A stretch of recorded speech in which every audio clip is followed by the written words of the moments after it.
นีวิทยุกระจายเสียงแห่งประเทศไทยจังหวัดเชียงใหม่ AM 1476 กิโลเฮิรตซ์สถานีวิทยุภาคภาษาชาติพันธุ์แห่งเดียวในประเทศไทยที่มีความทันสมัยเชื่อถือได้สร้างอัตลักษณ์กลุ่มชาติพันธุ์สู่สากล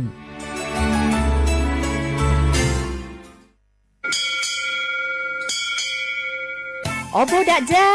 โอมิชเปอร์เหมือซุงคาปอกว่าย้อจงโอดูธรรมาสถานีวิทยุภาษาชาติพันธุ์แห่งเดียวในประเทศไทยทันสมัยเชื่อถือได้แล้วพบกันที่สวทเชียงใหม่ AM 1476 กิโลเฮิรตซ์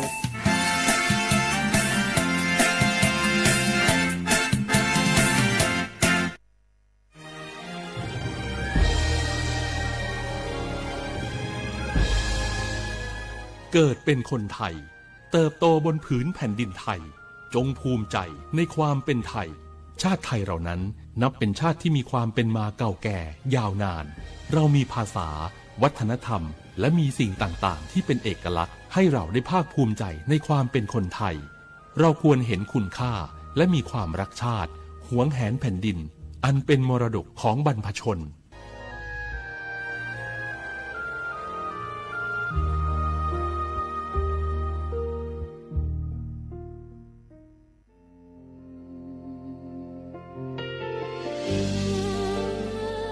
พระเสด็จสู่แดนสวง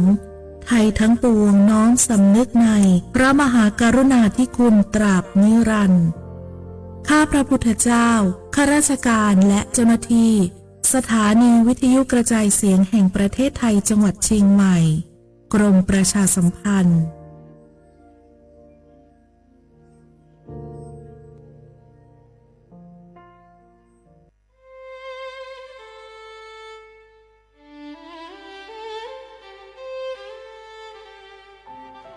Discover the amazing Thainess of the North. Explore Chiang Mai, Lamphun, Lampang, and Mae Hong Son, a harmony of ancient culture and innovation. It's built on STAR. Feel safely secure as you experience our rich arts and culture. See how technology sustains our old-top crafts, ensuring rights and inclusion for all.Your enriching journey to the heart of Thailand awaits.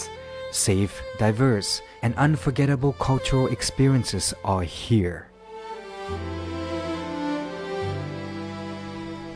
Come find your Northern Star. Hashtag Thainess. Hashtag Thailand Only.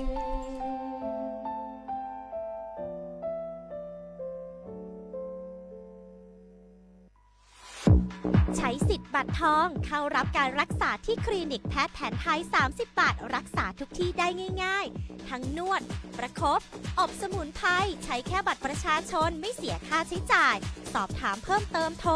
สายด่วนสปสช1330 30 บาทรักษาทุกที่สิทธิตามกฎหมายของคนไทยให้แพทย์แผนไทยดูแลสุขภาพคุณ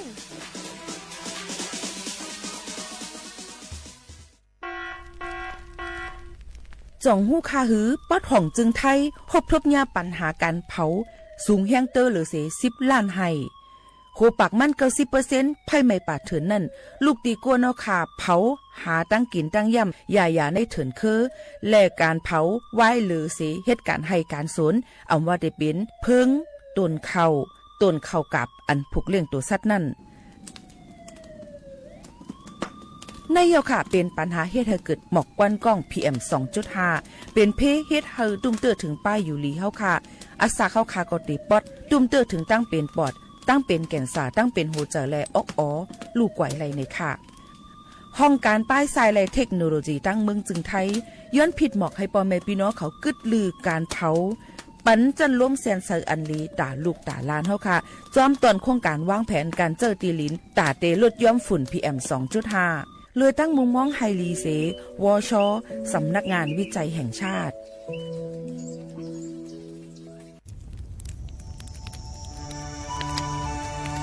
จ่องหู้คาหือก้อนโมก้อนไฟอันเผาอยู่ตีกลางป่างนั่นอ่ำเลยหายกว่าตั้งเลยมันเตเป็นฝุ่น PM 2.5 เซ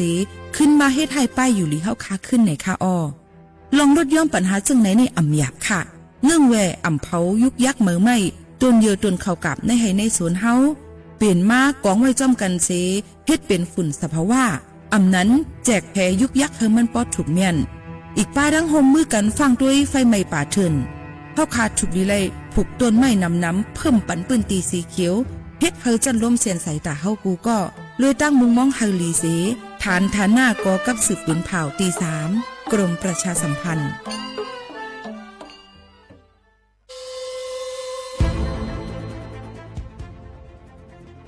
ย้อนผิดหมอกพี่น้องเขามาโฮมเป็นจุ้มเหลียวกันดังเจดอนเก้งใหม่โฮมกันแกลิดปัญหาไฟไหม้ป่าเถินหมอกควันก้องควันมูและฝุ่นเล็กๆ PM 2.5 ค่ะสั่งว่าโทษพันไฟไหม้กับสืบกว่าตึงลาดไลตีอองตีแกลิดปัญหาไฟไหม้ป่าเถินและหมอกควันเจดอนเก้งใหม่หมายโฟน0531128808ในค่ะ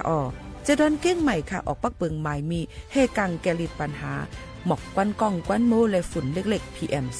2.5 เนื้อปืนตีเหลออันอ่ำเลยคว้างเฮาเผาผ่านมาดีแอปพลิเคชันไฟดีห้ามเผากำเร็วในนั้นค่ะอย่าไปเผาล้าอ่ำว่าได้เปลี่ยนตีกลางปางอองตี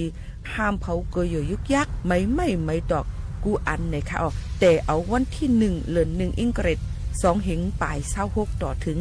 วันที่31เดือน5 2เหงปลาย26ในผู้เหลอเผอเฮ็ดผิดปักเปิงเตญาตัวตามตั้งผิดจำหนังปักเปิงหมายมีกำเหลวในนั้นค่ะเลยตั้งมุมมองไฮลีเซห้องการฐานฐาหน้ากอกับสืบเจดอนเก้งใหม่มาโฮมเป็นจุ่มเหลวกันดังเจดอนเก้งใหม่โฮมกันรักษาสภาวะฟิงตื้นเป็นเฮ็ดให้จันล้มถวยเจออันลีต้องฟ้าเสียนเสออ่ำมีหมอกควันกองควันโม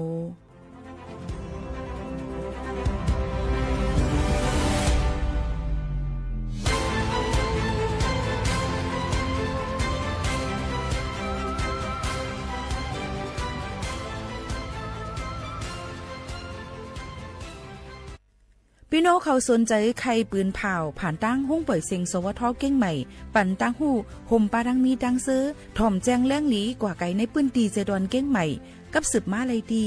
สวทเก้งใหม่หมายฝน0532760068และ0922468579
เมื่อสูงค่าเมื่อสูงพี่น้องผู้ยินถ่อมเสียงใต้เฮาค่ะตั้งเสียงกูก็กูเกิลค่ะทบกันตินตอนการห้องปล่อยเสียงสวทเก้งใหม่ AM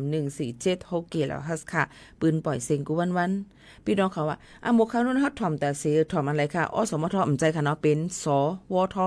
สเสือวแหวนททหารนะคะสวทเก้งใหม่ลูกตีสถานีวิทยุกระจายเสียงแห่งประเทศไทยจังหวัดเชียงใหม่เป็นตัวป๊อดๆมานั่นขนาดเนาะแล้วก็เป็นกามอิงเกรดก็เรดิโอไทยแลนด์เก้งใหม่ความไตก็คงปล่อยเสียงสวทเก้งใหม่ในนั่นค่ะอยู่เป็นอ้อยก็อ้อยเสจอมกันกูวันพอถึงมาข้าวยาม10 โมงถึง 11 โมงกลางเหนือกลางค่ำอยู่จอมกันที่ใ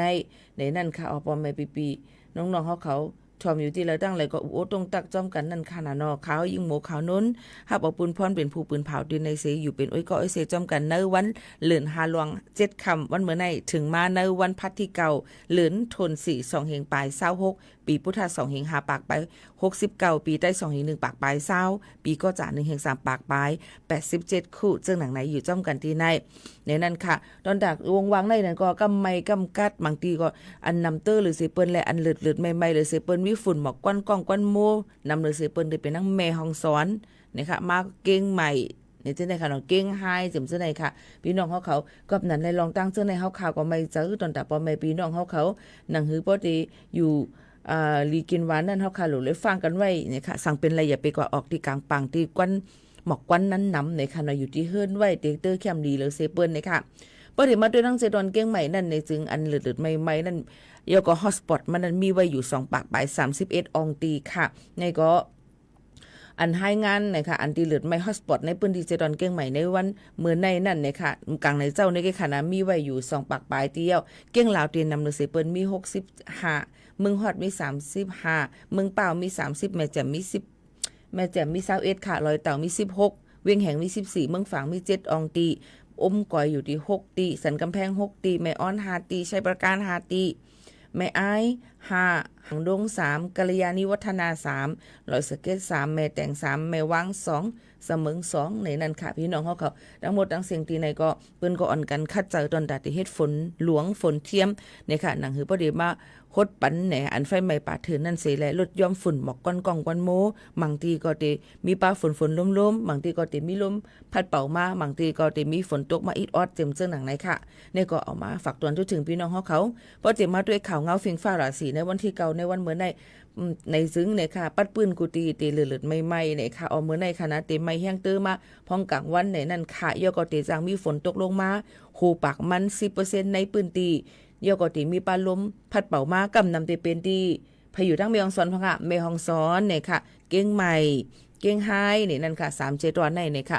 ไม่แห้งเตอยอก็ติจังมีฝนลมๆปาโหปักมัน 10% ในนั่นค่ะเนาะกลางในเจ้าติมี21ถึง27 องศาเซลเซียสค่ะลมกัดลมเย็นไว้วันมาติมี37ถึง42 องศาเซลเซียสติเลยว่าไม่แห้งเตะๆในนั่นค่ะก็ฟังกันไว้กูตั้งเป็นร่วมแหลดฮิสโตกตั้งเป็นอันไม่แห้งหนาเผียวอะไรอย่าไปกึ่งกลางกินน้ำกัดอันอยู่ในตู้เย็นนะคะเนาะเมื่อเขาค่ะก็ตักแหลได้มากกินกำเร็วเนี่ยตีจางเฮ็ดให้เขาค่ะช็อกไหลตีจางเฮ็ดให้เขาค่ะหูไข่หูเงี้ยนไหลหูเจ็บไหลจิมเจ้าหนังไหนค่ะพี่น้องเขาก็จังเป็นตายลืมอ่ะจิมเจ้าในก็จังเป็นเพราะว่าเฮาไม่แห้งหนาเผียวเนี่ยนะคะใส่ข้นนุงตั้งมืออันที่มันอ่ำนาอ่ำจุบซีแลดนะคะเนาะว่าเป็นสีลำเนี่ยอ่ำถูกลีเลยใส่ย้อนเพราะว่ามันได้จุบเอาเสียงแหลดนั่นเลยลีเนี่ยนะคะเนาะก็อย่าไปใส่นาป่นตีก็ดูเลยใส่เสื้อโค้อันมังกึ่งแลบกันตั้งเฮามังน่ะอาลาก็ทำหันป้าตั้งเนอมันตั้งนอกตั้งในหันก็ซ้ำอำลีนั่นก็ซ้ำที่เป็นตุ้มเตอถึงสายตาก้นต่างก้อยกำมาที่เป็นเพกึ่งกลางสายตาซิมก็ที่เป็นเพี้ยนกันจันนุลายกันเที่ยงอันนี้ก็รู้เลยฟังกันไว้จ้อมในนั่นค่ะพอแม่พี่น้องเขาค่ะนี่ก็มาฝากตอนถึงพี่น้องเขาเจ้าหนังไหนค่ะเนาะกินน้ำอิ่มเต็มตีสุดมัน6 ถึง 8 ก๊อกนอนรับอิ่มเต็มค่ะพี่น้องเขาต้องตักเขามาค่ะว่ากว่ารังเก้งใหม่ในอำเลยใส่น้ำมันเนี่ยค่ะว่าแต่เร็วในมีน้ำเนี่ยเนาะค่ะตอนแต่น้ำมันเนี่ยค่ะเนาะมันเป็นโจแก็บโจกัมนั่นค่ะเนาะเหมือนกันเฮาค่ะก็ปัญหาเหตุการณ์ลูกเจ้ามาเนี่ยกว่าหาใส่น้ำมันก่อนเพิ่นว่ากว่าหาใส่น้ำมันมาเย่าเนี่ยซ้ำใส่น้ำมันก้าวเนี่ยหลุออกกว่าหาเหตุการณ์ตอนแต่ได้กว่าหาเงินมาใส่น้ำมันแทงวันในกลุ่มปั่นหนูจังไหนกันในออกเนี่ยค่ะเนาะสุกซักลงกว่าหมดเย่าเนี่ยนั่นค่ะพี่น้องเขาลองตั้งตัดการเร็วในก็ผายตั้งกระทรวงพลังงานเขานั่นเปิ้นก็ออกมาปืนเผาไว้เที่ยงในนั่นค่ะว่ากาขันน้ำมันในลดยอมลงมาเย่าในค่ะพี่น้องเขาค่ะกาขัน เนี่ยลดยอมลงมาเยาในนั้นค่ะดีเซลค่ะนะ2 บาทอยู่ว่าลงน้ำหนักนี่นะขึ้นเป็น10 บาทลงมา2 บาทในค่ะเนาะก็อยู่ที่1 ลิตรเนี่ยอยู่ที่หมก50นะคะกันเนาะบางทีก็40ปลาย49จำเจอในค่ะเนาะจึงคือกอลีในนั้นค่ะออกข้าวตั้งกว่าตั้งไหลไปตั้งไหลก็โหลเลยวางแผนกันไว้ก่อนในนั้นค่ะหนังคือเขาบ่ได้อุดเจอในนั้นค่ะมีน้ำมันใส่อยู่แล้วก็มีเงินตอนใดใส่น้ำมันอยู่จำเจอในค่ะเนาะก็บ่ว่าตั้งกินตั้งเยี่ยมกันน้ำมันก็คืนกันน้ำมาเจ้าหนังในนั้นค่ะเขาก็โหลเลยฟังกันไว้เต้ๆว่าเจ้าหนังไหนเยาในนั้นค่ะแล้วก็ตอนการลดยอมลงมาเหมือนในค่ะเนาะเดี๋ยวใจเอาเนี่ยค่ะเนาะก็หันจอมเสียงขายน้ำมันปั๊มน้ำมันเนี่ยก็บางทีก็ยังตึกขัดน้ำมันพองอยู่ก็กะกำน้ำเต็มปิกมีอะไรใส่อะไรตาเสในนั้นค่ะโยก็ย้อนปืนเผาปันว่าย้อนเปือว่าลองแหงไฟฟ้าไว้อย่างว่าจะได้มันเจอนำยันเพียวในซึ้งป้อไว้หลังสีซ้อนนำเหลือน5มือพองเข้าซ้อนนำเหลือน5ในปืนในปันเปิดอยู่นั่นค่ะเนาะ24 ชั่วโมงบางทีก็ได้ปิก10 โมง9 โมงเจอหนังไหนอยู่ดีว่าเสียงมันน้ำมันมันนั่นเนี่ยค่ะวันที่20เดือน4ในตีกว่าในนั่นค่ะเสียงขายน้ำมันในนั่นค่ะปั๊มน้ำมันในนี่ค่ะเปิ้นก็ย้อนตั้งหัวมือเฮาเปิ้นติปิกนี่ค่ะข้าวยาม10 โมงกลางค่ำต่อถึง5 โมงกลางเนอในนั่นค่ะหนังหือบ่ได้ลดยอมกันเจอแฮงไฟฟ้าแฮงพลังงานจังหนังไหนค่ะเนาะก็นั้นอันนี้ก็เป็นลองตั้งแทงอันหนึ่งที่จอยแถมกันในนั้นค่ะโยก็สั่งเสื้อว่าผู้เหลือเพิ่นมีเฮียงเงินตึกมีอยู่ไหนก็โหลเลยใส่ข้าวยามออกาดีกว่าตั้งต่างตีนี่ก็เป็นภายตั้งจอมพ่องหลวงมันก็ปันเฮียงให้ซื้อรถ EV อันนั้นก็รถไฟฟ้าในนั้นก็รถยนต์ไฟฟ้ากาไฟฟ้าจำเจอหนังเลยค่ะก็กลับมาถามตีหมู่ข่าวนู่นว่าอย่าได้ว่าก็ซื้อรถไฟฟ้าใครค่ะแล้วน้ำมันตอนนั้นมาใส่รถกาอันขี่อยู่แต่เร็วในใครคันเจอค่ะเงินเนี่ยเนาะก็นั่นแหละลองตั้งเจอไหนก็กวนมีได้กวนก็ต้นรถข้างอีสังค่ะหรอกกันเลยก็มาเลยก็ง่ายตอนแต่อันเฮา5 พี่น้องหากินอยู่จังหนังไหนเลือนต่อเลือนจนเลือนบ่ใครกึดใครขาแล้วเนี่ยคันเจอไว้ค่ะพี่น้องเขาค่ะก็นั่นแหละลองตั้งเจอไหนก็เฮาพี่น้องเขาออมอีเปียงกินเปียงเจอกันในนั้นค่ะกูก้นเสียกรรมฝากตอนจุดถึงกันจังหนังไหนค่ะหรือใจถ่อมด้วยแทงเพียงความหวานหูถูกใจกันค่ะ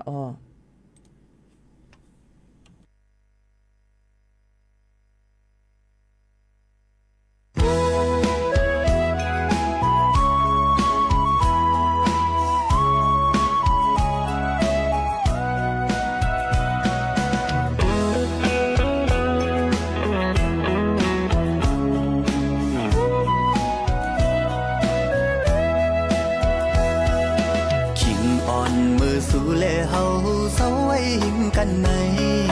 เสียงยุ่งนอนยุ่งสู่ใจมาลูอย่าไปอายเลนาอยู่จำสีอิงอกปีซื้อมนลุยจอมตั้งหักอ่อนสองเฮาอยู่ห่างยันไกลไหลพร้อมย้ำมือเลี้ยวในแสงยมดีอยู่ข้างจอมปีเสความเสียงหวานอ่อนปีหมอกลัดนี้ปันลองหักกันเสือมนเลยจอมสายปีอยู่หิมซ้ำในโคงกลางนกลุ่มฟ้าในอยู่หิมเลยก็ซื้อมนเจอสั่งว่าน้องมีไว้หิมข้างอ่อนใจหิมข้างสาวนังน้องในก็สั่งว่ามีใจกูเข้าอยู่ห่างหลีเสียงมดเย้าตัวมุงไหวหันตั้งเลยมันนั่งลุกมึงก้นในสีของเย้าพาอำยานกันเย้าพี่ดังน้องสองกอดีอันหักกันให้บอกขึ้นมันแกนตึกอ่อนสองโหใจขอดพันมันกันเป็นเส้นเลี้ยวหักสิบหักกึมมันกว่าขาวหึง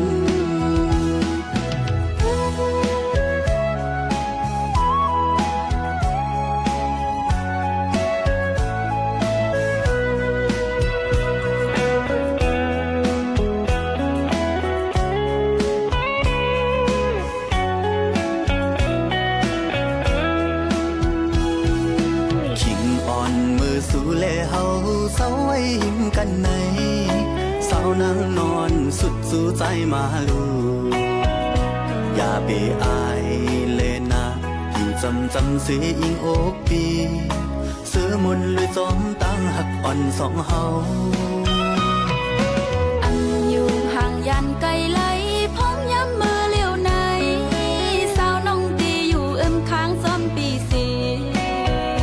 ทำเสียงหวานอ่อนปีหมอกลัดนี้ปันลองหักกัน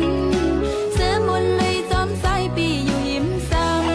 ำในโครงการนกลุมฟ้าในอยู่หิมเลยก็ซื้อมนเจอสั่งว่าน้องมีไว้หิมข้างอ่อนใจหิมข้างเศร้านังน้องในก็สั่งว่ามีใจกูเข้าอยู่พังลีสิงหมดเยาโดยมุ่งไหวหันตั้งเลยมันนั่งลกมึงก้นในสีของเยาอันภาพอำยานกันเยาพี่ตั้งน้องส่งก็ดีอันหักกันให้โปขึ้นมันเกียนจึกอ่อนสองโหใจขอดพันมันกันเป็นเส้นเหลียวหักสิบหักหึมกึมมันกว่าขาวหึงใจดีหักนางก็เลี้ยวต่อสุดปานน้องตีหักใจก็เลี้ยวต่อสุดปานหักนั่งกันกึมกึมมันต่อสุดปานพี่น้องขย้อนกันเข้ามาค่ะสองเจอหักสืบหักในค่ะเนาะย้อนมาเปิดปันให้แรงยิ่งถ่อมกันเย้าคณะพี่น้องเขาค่ะในก็มาถ่อมซ้ำกันเย้าในนั่นค่ะย่อก็อยู่ในตอนการเฮาค่ะที่ในนั่นค่ะเนาะเฮายังติมีลองตั้งย้อนประวัติสำเข้ามาในข่าวซ่อนนำเหลือนหายเย้าในค่ะภายร่างคอปืนเผาปักปึงหมายมีดังเมืองไทยเขานั่นปืนเผาปันฝั่งหมายมีอยู่8ข้อตาข่าวซ่อนนำปีในนั่นค่ะอ้อตอนตาห่มลมรถเพพองข่าวซ่อนนำในค่ะปีในเมืองจึงไทยเขาปืนเผาออกไว้ว่าปักเปิงใหม่มีอันเตเลยงึ่งเวแลเตเลยเฮ็ดสร้างจอมนั้นมีอยู่8ข้อจอมกันในนั่นค่ะมีอีสังพองในค่ะข้อที่1นั่งสังกินเราเมาเสียฮอรถฮอก้าเฮ็ดผิดหลายๆกำทับกันในจึงเตจังญาตามนักหนาในค่ะสั่งแอลกอฮอล์ในเลือดนำเหลือสี50มิลลิกรัมว่าเป็นลูกอ่อนอายุ20ปีลงไตซ้ำนำเหลือ20มิลลิกรัมจึงเตญาตามตกขอก1ปีอำนั้นก็ตามเงิน5เฮงต่อถึง20,000 วัตต์ในข้าวตั้ง2ปีสั่งขึ้นเฮ็ดพิษตั้งพิษเก่าจึงเตญาต่ำคอก2ปีอำนั้นก็ตามเงิน 100,000 วัตต์ค่ะข้อที่2ซ้ำเตอำไลใจตื้อหมกซิดน้ำอันเฮียงมันเจอป่นตีนั่นเพียวสั่งเอาหมกซิดน้ำโฮสเตอร์ใส่หน้าตาโตคิงเสก็หมัดเจ็บกว่าในจึงเตญาต่ำตกคอก2ปีอำนั้นก็ตามเงิน 4,000 วัตต์ค่ะหมายที่3ซ้ำเตอำไลเอามุนยายย่อมมันหนังว่าแป้งป่องตานั่นกันใส่ในน้ำเสหดกันเปิงลงหนังหือก้นหอขับรถกากว่ามาจอมเซนก็จอมอองตีจื้อเสียงลือหลังมีก้นเลี้ยนนำตีรถเพนั่นตาเตเฮกังลองประดัดล่มเสไฟฟ้าช็อตไล่จิมเจ้าในค่ะอ๋อหมายที่4ซ้ำเตอำไลนุงเซอโคอันหังจ้าตาอันเตสอส่วนเฮอเจอกามานั่นจอมอองตีก้นกึ้นควันน้ำสั่งป่นเปลี่ยนจึงเตญาตามเงินถึง 5,000 วัตต์ค่ะ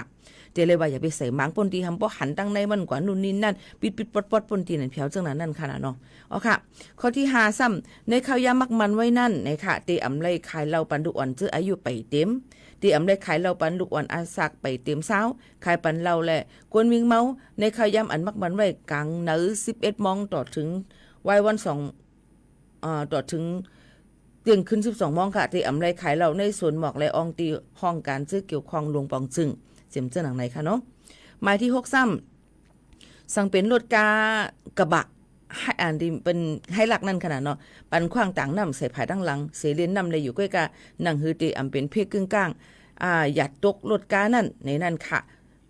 เตอำเลยขึ้นนั่งเหนือเตี้ยวโหรถกาแหละนั่งเหนือพักดูภายหลังกลรถกานั่นขนาดท้ายรถนั่นขนาดเนาะย้อนบอกว่าไม่จังเป็นเพตกไหลในนั่นค่ะหมายที่7ซ้ำเตอำเลยฮอขับรถกาไว้หรือสิอันเปิ้นมักมันไว้กล้องถ่าย44แคมราเปิ้นเตไปด้วยตั้งไว้รถกาเตเหตุการณ์24ชั่วโมงค่ะเปิ้งลงรถกาเจอหอกกว่ามาเหนือเส้นตั้งไว้นั่นสังหอไว้หรือสิอันเปิ้นมักมันในจึงเตญาตามเงิน 4,000 วัตต์และญาถอนขึ้นหมายวากเสในไว้ขับขี่นั่นนะคะอ๋อข้อเล่นสุดหมาย8ได้ก็สั่งเตเฮ็ดป้อยเปี่ยวมูลซ้อนนำเตเจอเครื่องจักรเสียงหลังในจึงเตละย้อนขวางตีลุ่มผูกวันเจเวงอ่อนตั้งกว่าสังว่าเสียงหลังอ่อนอ่านหม้อปั้นป่นหรือข้าวยำมักตำไว้นั่นในจึงเตญาตาม ลึงลวยปักเปิงอยากเก้าลองหนิมเศร้าเปิ้นจังหนังไหนค่ะ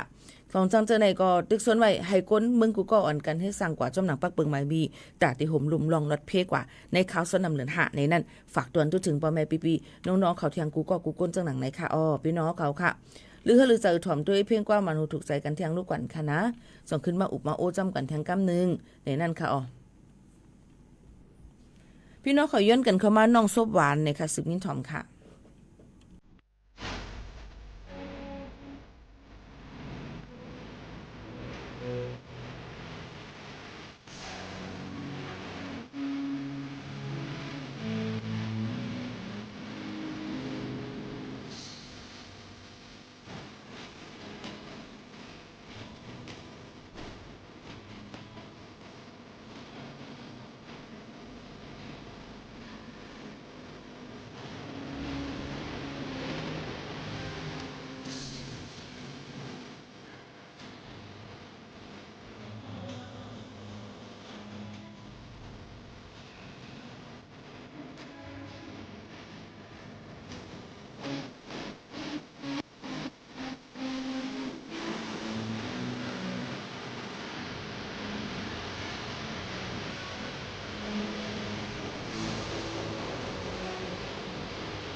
ค่ะหนึ่งเพ่งคว่ำค่ะใต้แสงสองฟ้าห้องไว้น้องซบหวานค่ะพี่น้องขอย้อนกันเข้ามาหลายวันเดียวค่ะนะเมื่อได้หาหันเสเนี่ยค่ะคัดจะออกมาเปิดปันให้แรงยินถ่อมซ้ำกันในตอนการเฮาค่ะตีในอยู่ค่ะอันพี่น้องเขาเลยถ่อมแรงยินเลยหันอยู่ย้ำพองแต่เหลียวเป็นในตอนการคงปล่อยเสียงสวทเก้งใหม่ AM 147กิโลเฮิรตซ์อยู่จ้อมเขายิงหมูขาวนุ่นสุภาวันเชื้อสารวินปืนปล่อยเสียงข้าวยำ10 โมงถึง 11 โมงกลางในและ10 ถึง 11 โมงกลางค่ำอยู่จ้อมกันที่ในนั่นค่ะพี่น้องเขาค่ะเข้าไม่จังหนังไหนนั่นเป็นก็ฟังไว้ปั่นพี่น้องเขาเนี่ยค่ะเพราะว่ามันไม่แห้งตื้นเหนียนเพียวอยู่กลางเลียดเหตุการณ์ตักเลียดเหนียนเพียวอาล่านั่นในถึงพี่น้องเขาจองฮู้ค่ะคือว่าในตู้เฮาคานั้นมันดิป่นหรือ 40% ก็จังเป็นไรบ่ว่าเฮาคามีผังหางว่าเลือดใหม่ๆหน้าเลี้ยงก้วยกะซ้ำออกจังหนังไหนในจึงเฮาคาเลยหาผ้าจุบนำเฮก็ปั่นนำให้แห้งๆอีกอ่อนนึงเนี่ยค่ะเอามา7อยู่ที่4ติเมา4ติร้อย3 ถึง 5สกัดนี่นั่นค่ะพี่น้องค่ะมีตีไหลพองลานี่ค่ะเพราะเลือดไม่เน่นเพียวนี่นั่นค่ะเนาะในตู้เขาค่ะนี่มันตีเลือดไม่แล้วก็เส้นใจต่อเต้น มันตีเฮียงเตอป่นตีนเพียวที่จังเป็นลมตายลืมก่อนเลยจังไหนก็ใจผ่าจุบน้ำนี่ก็มีเป็ดน้ำมันเสเอามาเจ็ดเป็ดที่ไหนอันนี้มาเจ็ดไปตีอันที่เปิ้นใกล้มาเต็กว่าตั้งเฮียงลองเต็ดเด่นตรวจมันให้เป็นจังหือในนั่นค่ะพี่น้องเขาก็มาใส่ไว้ที่ไหนเนาะใส่ไว้ที่ไหนก็จุบน้ำให้ไว้กันในนี่นั่นค่ะอันที่2ซ้ำตีหิมคอกันในนี่ค่ะเนาะมักสิถึงหาจักการนี่นั่นค่ะจังไหนค่ะยกก็แทงอันนึงก็ตีเป็นตีสีเมียพ่อค้าในนี่ค่ะใส่ที่สีเมียพ่อค้าในนี่ค่ะนะแทงอันนึงนี่ก็ตีเป็นที่คอนอกสอกเข้า5เจิมเจ้าไหนค่ะเนาะอันที่มันเหลือๆใหม่ๆนี่นั่นค่ะเนาะที่ขาหนีบเข้า5เจิมเจ้าหนังไหนค่ะที่กิ่งเฮ่5เจิมเจ้าหนังไหนค่ะมันก็ตีลดยอมลงมาเนี่ยนั่นค่ะพี่น้องเขาสังเกตว่ามีผังหางเจ้าหนังอันลานมาเจ้าหนังไหนแล้วก็เขาค่ะให้เพราะว่าเขาไม่แห้งเตือนน่ะเพียวนี่ให้เอาเขามาอยู่ตีอันโฮมเฮ้นี่นั่นค่ะแล้วก็เนี่ยลุมลาด้วยถึงเขาหูตีมันก่อนเพราะว่าอำไปเคียนเนี่ยก็กับสืบกว่าที่1669ให้ลดกาเปิดมาหับกว่าส่งที่ห้องยายดยาปันให้คือตันเนี่ยนั่นค่ะในก็มาฝากตอนถึงพ่อแม่พี่ๆน้องๆขอเที่ยงร้อง1เหมือนกันเนี่ยนั่นค่ะยก็ยังพองแต่เหลียวนั่นในค่ะเนาะยังตึกที่มีปังป้อยสั่งร้องกันยังตึกมีแทงหลายๆที่อยู่ดีกว่ามาไปซึ่งคือก็ไว้กับตัวกว่าจอมเนี่ยนั่นค่ะอย่าไปเมายอฮอลุดฮอกากว่าอะไรก็อย่าไปกว่าพิษม้อกันเจิมเส้นในย้อนฝากฟังไว้ปั่นพ่อแม่พี่น้องเขาค่ะยก็ในข่าวซ้อนนำเดือน5ในบนก็ติมีวันกึดลือเดี๋ยว11 12นี่เป็นวันเสาร์อาทิตย์13 14 15 11 12 13 14 15นี่เป็นอยู่5วันค่ะเนาะพี่น้องเขาค่ะ5วันในมันก็มาปิกนำหนาหึงหนาเนี่ยค่ะยกว่าวันที่16 17ได้มาเหตุการณ์เนี่ยค่ะนะพี่น้องเขาตอนตะก้นอันเหตุการณ์หาบการคุณเขาค่ะคุณเมืองเขาเจิมหนังนั้นค่ะกว่าอะไรไปไหลว่างแผ่นกันไว้หลีๆนำมันหลุดกาตั้งกินตั้งย่ำลองรถเพจำเส้นตาสายตั้งลงไปอยู่ลีเนี่ยค่ะอย่าไปสุรับสุนอนในฮอเนี่ยค่ะเนาะยก็รับในดีกลุ่มมันเป็นเพศกึ่งกลางเนี่ยนะคะมันกล้าว่าก็เหลียวเกยมันปากันตั้งในรถตั้งกาตั้งลำนั่นยาวในนั้นค่ะฝากฟังไว้ปันกูก็กว่าอะไรไปไหลหารถเพศเข็นกว่าอะไรไปไหลก็ให้มักมีรีเป็นเลยกินเหลืองๆกันกูก็ค่ะสืบวินถ่อมได้แทงเพียงกว่ามันถูกใจกันเที่ยงลูกก่อนอันทางเฮียนเอามาฝากตวนจู้ถึงปอแม่ปีน้องๆเขาในค่ะเนาะสืบวินถ่อมจ้อมกันค่ะถ่อมเพียงกว่ามันถูกใจจ้อมกันยาวส่งเกียกจึงหือในก็ป้อมันอ่ำลำเซ็งภายไทยกำสือนั่นก็ที่ข้าเจอเอามาเปิดปันให้เลยยินถ่อมค่ะอันนั้นก็เป็นทางหนึ่งเพียงความเนี่ยค่ะมนต์ซื้อปอยสั้นนำเนี่ยค่ะสายเหลือนบิมห้องไว้สืบถ่อมค่ะ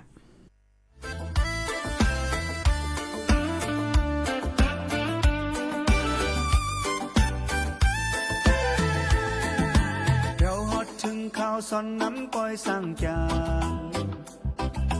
อ่อนกันเล่นหุดนำเฮาซื้อมนจอ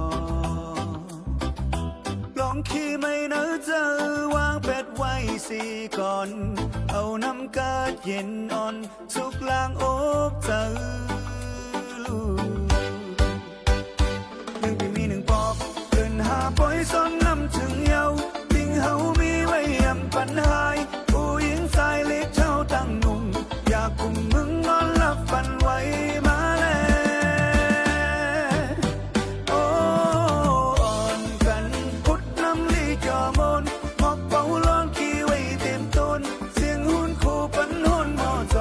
ปันเฮยำน้ำไว้ยำแหงขึ้นยาวมือไหนแต่หวานยำตั้งตูเยาโอ้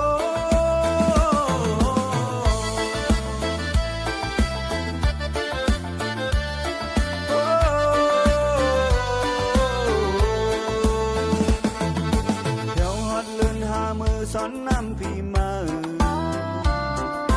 ลองอันสุดเจอเอาน้ำลังหมดเซอมาหมดลุยซ้อมกันในวันปอยสั่งจัน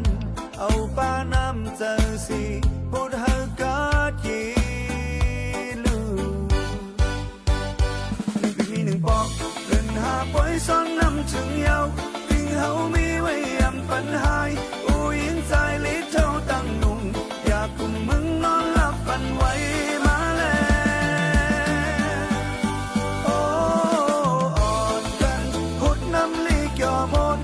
เบาร้อนกี่ไว้เต็มต้นเสียงหุ่นคู่ปันหุ่นหม้อจอดปันเฮยำน้ำไว้ยำแหงขึ้นยาวมือไหนแต่หวานยำตั้งตูเยาอ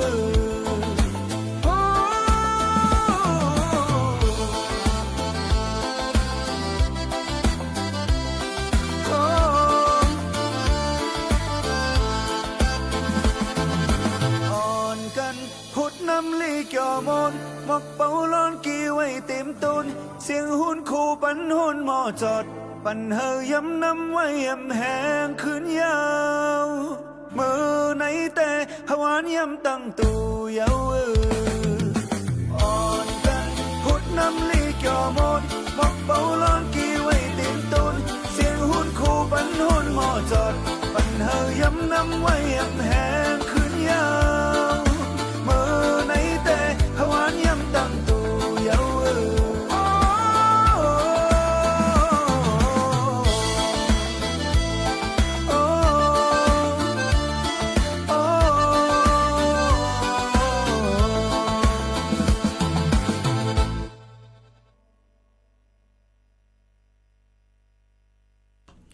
ค่ะพี่น้องเขาค่ะมนซื้อบอยสั้นนำค่ะสายเหลือนบีมห้องไว้ค่ะมาฝากตอนทุกถึงพี่น้องเขาให้เลยยินถ่อมจอมกันในตอนการเฮาค่ะที่ในเจ้าหนังในเย้าค่ะถ่อมจอมกันที่ในมนซื้อจอมกันข่าวเฮาก็เลยถ่อมปื้นหูตั้งหันก็เลยยินนะคะหลายรองหลายอันเอามาเปลี่ยนไปและกลายจอมกันในตอนการเฮาค่ะที่ในหนังฮือบ่ได้เข้าถึงกันเลยงานลมเจอนั่นขนาดเนาะพี่น้องเฮาเขาค่ะกำในเฮาค่ะมาตัวอีกอ่อนนึงมีอีหังในเฮามาตัวค่ะผู้เหลือเผอข้านอ่านลีกพองนี่เหมือนกันอะเหมือนว่าผู้เลยเพเมื่อในยิ่งหมู่เขาลงมาเตรียมต่างไว้ว่าวันที่10เดือน4ในเด็กว่าโฮมกินโฮมหรูโฮมต้านที่ปังป้อยสั่งร้องที่วัดสันเมืองดอนแก้วเมริมเจรอนเก้งใหม่เดี๋ยวมาลิกใต้ดังเนื้อนั่นมีแค่พังไงนี่แต่คือมีคนถามแทงว่าเป็นป้อยที่ไรค่ะปีตึกว่าไหนแทงซีดีอ่านพ้องอย่าไปตื้อแค่พังหลายๆกุ้ยนี่ค่ะเนาะอ่านลิกหลุดใกล้ๆอ่านลิกนำอ่านให้มันสุดกูแถวค่ะอย่าไปอ่านอิดเก้เนี่ยมันเด็กเขาเสือพิษไรในนั่นค่ะเนาะพอนหลีอันมีฟิงยามหรูลิกในเพราะว่ามีเจอสุกเจอไม่เจอว่าจังไหนจึงรู้ลิกแลในสิผู้ทรงอ่านลิกเขาตื้นเด็กใกล้ตึกส่วนไว้จังหนังไหนผู้ทรงรู้ลิกเขานั่นลาดให้รู้ลิกก้วยกาในวันเมื่อไหนก็หนุ่มกำนำอ่ำยิบปับยิบกำมีหางเยี่ยวค่ะโหปาก99ก็ในก็จะยิบฝนมือถือไอ้เตียนปรับในนั้นอันยิบมือถือสิอ่านลิกในมือถือตั้งแต่มี1ครึ่งนุกว่าต้องใจค่ะก้วยกาอ่านลิกในนั่นค่ะในมือถือก็สั่งเปิดถ่อมสิงอันเปิ้นอ่านไว้นั่นก็ยังติและผู้อันดีเสเปิ้นได้ก็สั่งปันเข้าย่ำสุนโตเลยในจึงเอาอยู่อองตีกัดเย็นๆรู้ลีกว่านั่นในมีพ่อนลีตั้งนำตั้งหลายค่ะพี่น้องเขาเปิ้นห้องว่าปรับอิเล็กทรอนิกส์เดี๋ยวจะในมันก็ติดตัวในมือถือในสมาร์ทโฟนในแท็บเล็ตพี่น้องเขาเลยเหมือนกันลูลิกอันว่าในก็อำใจว่าแต่อย่าอย่าเจอก้อยป้อลูลิกในก็มันมีพ่อนดีแต่ป้ายตัวและป้ายใจทั้ง2อันค่ะพี่น้องเขาพ่อนดีอันมีฟิงยามลูลิกในอำใจว่าไรข้าวปอดก้อยค่ะนะมันจะเป็นตาข้าวยาวตั้งโจปานไหลสังว่าปุกป้องป้อนซอนปันลูกอ่อนเสี้ยนหุ่นมือมีฟิงยามเจ็มเลียกจึงเตเฮ็ดเฮาออกลูกอ่อนหุ่นมุนเสอำกาป้ายอยู่ลีก็เตคึกแคมมาสังว่าก็ใหญ่มากก็ป้ายตัวป้ายใจเขาเตตื้อจึนเสือลือเสเก่าหลายปุ่นลูกอ่อนค่ะป้อลูลิกจึงไล่ปั่นการออกก็เตตื้อแคมมาสังว่าลูลิกจึงป้อตอนเซลอันมีในออกนั่นก็เตมีลองกับสืบติดต่อกันมาหรือเก่าจอยออกมีนำกัดต้องไหลภาษาความหลัดต่างเจออะไรเจ็มจะไหนกุ้มทิ้งเลยป้ายวนไข่รวยตั้งเป็นอายุใหญ่เพราะว่าลูลิกในอายุใหญ่เสียตาเหยียนซ้ำตีต้องหมายเลยลีเหยียนแทบตัดเจอในตีแคมคึกมาหรือเสียเขายาวปักเจอเนื้อลองตั้งสีอันเลยง่ายนี่ค่ะอ๋อลองคิดลืมเจอในก็ตีจางหายหลายกว่าสังลูลิกในอายุจางยืนยาวการลูลิกในอ่ำเจอแต่ออกออลีกล้วยค่ะแต่อายุยืนยาวนั่นก็การลูลิกก็จอยไล่เฮ็ดเฮาลดยอมไหลอันอายุปอด 20% อายุไปทนถึงสิลู่ตายนั่นก็ติยอมลงการลูลิกในเฮ็ดเฮาปักเจอเลยต้องหมายไหลออกในอำจาวาติเรียนเฮียงปันเหมือนหนังเล่นกำเนยใหญ่สิตะสังว่าพึกเฮามีฟิงยามลูลิกได้ก็ไปวนในออกเฮาคันนั่นติคือแคมมาหรือสิเก่าเฮ็ดให้นอนรับหลีค่ะปับลิกในเป็นยานอนรับหลีอันหนึ่งจ่องยามได้ยินค่ะหือสังว่าถึงเข้ายามนอนเลยนอนรับในจึงจันเอาปับลิกอันนึงมาหลูอ่านด้วยอยู่อำหึงค่ะเด็กแค่นอนมากำเหลียวอะค่ะข้าก็ยามเป็นค่ะนะพี่น้องเขาค่ะเดี๋ยวก็ก้อยกะเงาลายมือเหลียวอิงเหนือการวานการเมืองยุงสีก้นเมืองก็อ่ำสู่สนใจเนื้อลองปับลิกปับลายสั่งนั้นแลผู้เตรียมดีก็อ่ำจังปึ่งเนื้อการเตรียมดิกไลกำลื่นก็สังวาวาสนาอ่ำเยอะลองสนใจอ่ำมีได้ก็อ่ำมีผักไข่เตรียมลิกค่ะจากนั้นแลก้นหนุ่มเสี้ยนหุ่นใหม่เฮาค่ะหรือเลยใส่ใจเนื้อลองดูลิกมาน้ำในนั่นค่ะลูกดีฟิงยามอันลูลิกเส เตมีฟิงยามม่วนไข่ตาเจอตาคือตาวันตาเมืองเจ้าเก่ามาอยู่อำห้างค่ะยุ่มยำบัดมีพรดีคณะอันดิกน้ำในนั่นค่ะพี่น้องเขาแล้วมันก็เตมีลองต้องหมายพึกให้อ๋อเซลเฮาค่ะในอ๋อนั่นไหลกว่าหามากหากันไลลีเจียมเจ้าในฝากไว้ปั่นปอแม่พี่น้องเขาเจิงหนังไหนค่ะอ้อสืบลือเฮ่อลือเจอถ่อมด้วยเทียงเพลงความหวานหูถูกเจอกันรู้กวนคณะพี่น้องเขาค่ะส่งขึ้นมาอุบโอจอมกันเที่ยงกำนึงตอนลื่นสุดเฮาค่ะเมื่อไกพี่น้องเขาย้อนกันเข้ามาเพลงอย่างค่ะก็ฮักพี่เจอตองใจค่ะให้ซื้อเลยมีลิขสิทธิ์มันกลก็เอากระต่างติ๊กกันเนาะถอมค่ะ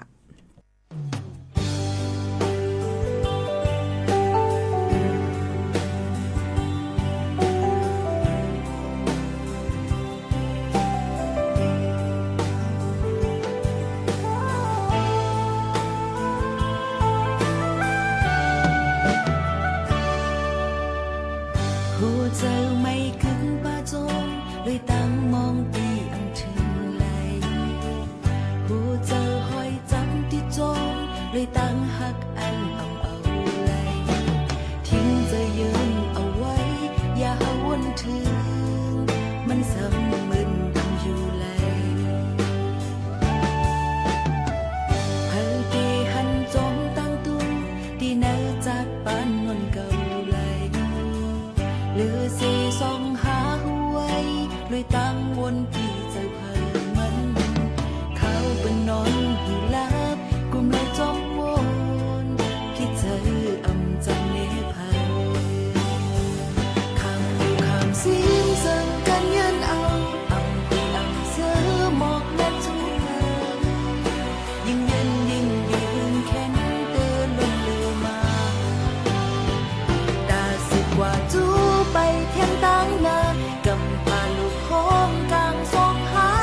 ซ้ำเด็กสุดไกลนาเลือแย้มปนดีหรือเสียขึ้นเปเจอจอมหัวปานหักพิษเจอ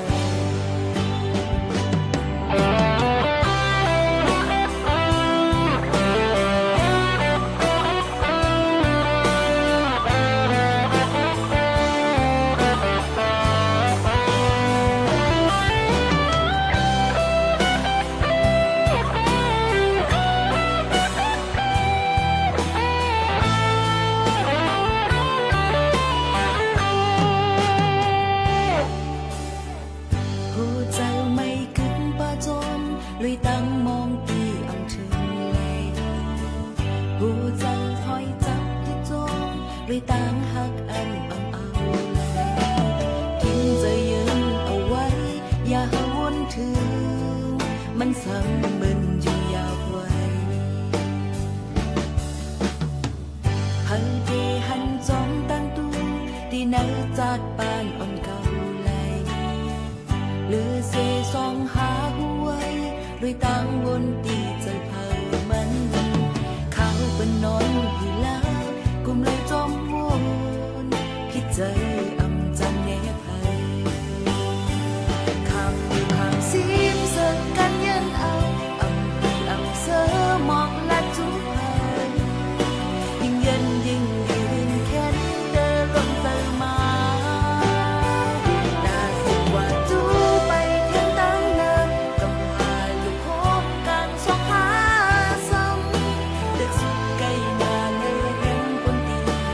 ขึ้นไปเจอจอมเพราะว่าปานทักเจอคำซิมเสิงกันยืนเอาคุยเสือหมอกและจูเผยยิ่งเย็นยิ่งยืนแค้นเดินล้นเติมมาแต่สิว่าจูไปเทียงตั้งนานกำพาลูกโค้งกลางสองหาซ้ำเด็กสุดไกลนาเลยแห่งบนดีเลือดใส่ขึ้นเปเจอจอมเพราะว่าปันเจอเด็กสุดไกลนาเลยแห่งบนดีเลือดใส่ขึ้นเปเจอจอมเพราะว่าปันเจอ เ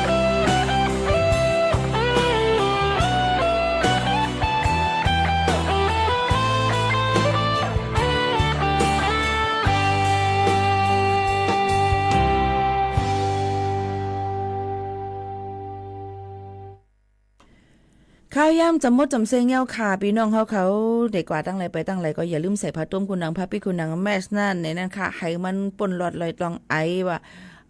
อยู่อำลีกินอำหวานเต็มเสื้อหนังไหนค่ะเนาะก็มาปอตูเฮาค่ะอยู่อำลีกินอำหวานไปอยู่เลี้ยวค่ะเต็มทนแต่เด็กเหตุการณ์แต่เด็กกว่าเหตุการณ์ต่างที่ต่างๆแต่เด็กออกเข้าตั้งก็เตยหยาบเย้าในนั้นค่ะฝากฟังไว้ปั่นกูก็สิรู้รวมด้วยถึงป้ายตูป้ายเจอในนั้นค่ะอย่าไปกลุ่มกว่าหาซอกดีไกรู้รวมด้วยถึงดีหิมหอมเฮาค่ะนั่นสิปันแห้งเจอกันกว่าเตเป็นลองเตอร์แคมลีหรือเซเปิ้ลเนี่ยค่ะตอนตาในวันเมื่อในเขายามหมดเสียงเย้าค่ะเดี๋ยวย้อนผัดยันปอแม่ปีๆน้องๆเฮาเขาเมื่อกว่าก่อนส่งขึ้นมาโฮมมัดทุบจ้อมกันแทงในตอนการเฮาค่ะตีในย้อนซื้อปันเฮอมักบีลีเป็นไหนค่ะให้กัดเรียนซื้อสากันกูก็กูคนมักมีเงินค้ำกันนำค่ะตอนดักข้าวอีโมคานนเมื่อในผ่าดันเมื่อดังเพลงความอย่าปีเน็ตมือในก่อนส่งขึ้นทบกันค่ะม่อนๆค่ะขอบใจค่ะ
สถานีวิทยุกระจายเสียงแห่งประเทศไทยและเครือข่ายทั่วประเทศ